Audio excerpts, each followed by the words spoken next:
తెలంగాణలో BRS BJP పొత్తు పెట్టుకోబోతున్నాయా? పొత్తు పెట్టుకోబోతున్నాయి అనే ప్రచారం ఎప్పటికప్పుడే జరుగుతూ ఉంది. కానీ బీజేపీ మాత్రం ఖండిస్తుంది, మేము ఎవరితో పొత్తు పెట్టుకోమని. బీఆర్ఎస్ కూడా చెప్తుంది, మేము కూడా పొత్తు పెట్టుకోమని. బీఆర్ఎస్ మేము పొత్తు పెట్టుకోం బీజేపీతో అంటుంది. బీజేపీ కూడా చెప్తుంది, మేము ఒంటరిగానే పోతామని చెప్పి. రెండు పార్టీలు మేము ఒంటరిగానే ఎన్నికలకు వెళ్తామని చెప్తున్నప్పుడు పొత్తు పెట్టుకుంటారని ఎలా అనగలరు? అంటే రాజకీయాల్లో ఎప్పుడేం జరిగిందో చెప్పలేంగా. ఇవాళ పొత్తు పెట్టుకోం అన్నవాళ్ళు పొత్తు పెట్టుకోవచ్చు, ఇవాళ పొత్తు పెట్టుకుంటాం అనేవాళ్ళు రేపు ఏదో ఒక్కడ గిరి కజ్జాలు వచ్చి విడిగా పోటీ చేయొచ్చు. కాబట్టి రాజకీయాల్లో ఏం జరిగిందో చెప్పలేం. కాకపోతే ఇప్పటికిప్పుడైతే బీఆర్ఎస్ బీజేపీ పొత్తు పెట్టుకోకుండా ఒంటరిగా ఎన్నికలకి వెళ్ళాలనే ఆలోచనతోనే ఉన్నాయి. బీజేపీ హైకమాండ్ అయితే చాలా సీరియస్గా బీజేపీని అధికారంలో తీసుకురావడానికి ఒంటరిగా వెళ్ళాలి అనే ఆలోచనతో ఉంది. అమిత్ షానే చెప్పారు కదా, బీజేపీకి present Amit Shah one of the head. ఆయనే చెప్పాడు తెలంగాణలో మాకు ఎవరితోనూ పొత్తులు ఉండవు అని. అలానే ఆ ఆలోచనతోనే వెళ్తున్నారు.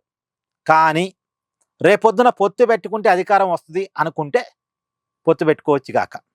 అంటే ఈ రోజుకి ఈ ఆలోచన ఉంది, ఆ రోజుకి ఆలోచన మార్చుకోవచ్చు కాక. రాజకీయాల్లో ఆలోచనలు మారవనేం కాదు. కాకపోతే బీజేపీ పిలిస్తే బీఆర్ఎస్ ఉరికిపోద్ది. ఇప్పుడు బీజేపీ మేము పొత్తు పెట్టుకోమంటుంది కాబట్టి బీఆర్ఎస్ కూడా మేము పొత్తు పెట్టుకోమంటుంది. అదే బీజేపీ బీఆర్ఎస్ని పిలిచి మనం పొత్తు పెట్టుకోవాల్సిందే, వారు వన్ సైడ్, బీజేపీ బతిలాడదు, డిమాండ్ చేసింది. ఎందుకంటే బీఆర్ఎస్కి చాలా అవసరాలు ఉన్నాయి బీజేపీతో. ఎంత అవసరాలు లేకపోతే పోయిన పార్లమెంట్ ఎన్నికల్లో బీఆర్ఎస్ ఓట్లన్నీ బీజేపీకి గుద్దుతారు. పోయిన పార్లమెంట్ ఎన్నికల్లో బీఆర్ఎస్ ఓట్లన్నీ బీజేపీకే పడ్డాయి. సీఎం రమేష్ చెప్పాడుగా. కాబట్టి అది నిజానికి ఇప్పుడు మీకు కావాలంటే ఎగ్జాంపుల్ చెప్తా. ఇప్పుడు మెదక్ పార్లమెంట్ స్థానం ఉంది, అక్కడ సిద్దిపేట నియోజకవర్గం వస్తుంది, గజ్వేల్ నియోజకవర్గం వస్తుంది, అసెంబ్లీ నియోజకవర్గాలు. అంటే కేసీఆర్ గారి అసెంబ్లీ నియోజకవర్గం మెదక్ పార్లమెంట్ స్థానంలోదే, సిద్దిపేట హరీష్ రావు గారి అసెంబ్లీ నియోజకవర్గం కూడా మెదక్ పార్లమెంట్ స్థానంలోదే. బీఆర్ఎస్కి చాలా పెద్ద బలం ఉంది. కానీ అక్కడ బీఆర్ఎస్ ఓట్లు బీజేపీకి పట్టడం వల్ల బీజేపీ ఎంపీ రఘునందన్ గెలిచాడు మెదక్ నుంచి. ఓన్లీ ఒక ఎగ్జాంపుల్ చెప్తాను మీకు అంతే. మీరు కావాలంటే సిద్దిపేట ఓటింగ్ పర్సెంటేజ్ చూడండి. అసెంబ్లీ ఎన్నికలప్పుడు బీఆర్ఎస్కి ఎన్ని ఓట్లు పడ్డాయి, పార్లమెంట్ ఎన్నికల్లో ఎన్ని ఓట్లు పడ్డాయి.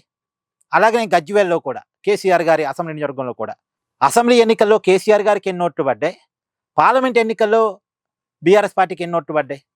58 బీఆర్ఎస్ ఓట్ బ్యాంక్ అంతా బీజేపీకి పడింది.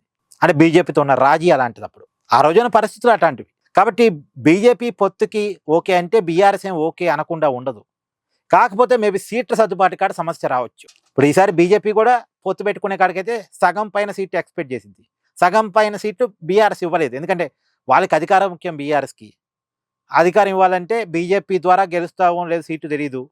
కాబట్టి సో ఎక్కువ పోటీ బీఆర్ఎస్ చేయాలని ఉంటుంది. ఎందుకంటే బలమైన పార్టీ కదా బీఆర్ఎస్. 2 సార్లు అధికారంలో ఉంది తెలంగాణ వచ్చాక.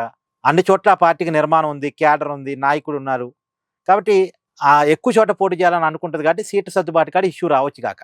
ఏదే చూడాలి అది ఏం జరిగింది అనేటువంటిది. కానీ ఇప్పటికిప్పుడు మనం ఒక అంచనా వేయాలి. కానీ ఇప్పటికిప్పుడైతే 2 పార్టీలు పొత్తు పెట్టుకోకుండా ఒంటరిగా వెళ్ళాలనే ఆలోచనతోనే ఉన్నాయి. బీజేపీ కూడా చాలా స్ట్రాంగ్గా ఉంది, ఒంటరిగానే పోదామని. చూడాలి ఏం జరిగింది అనేటువంటి.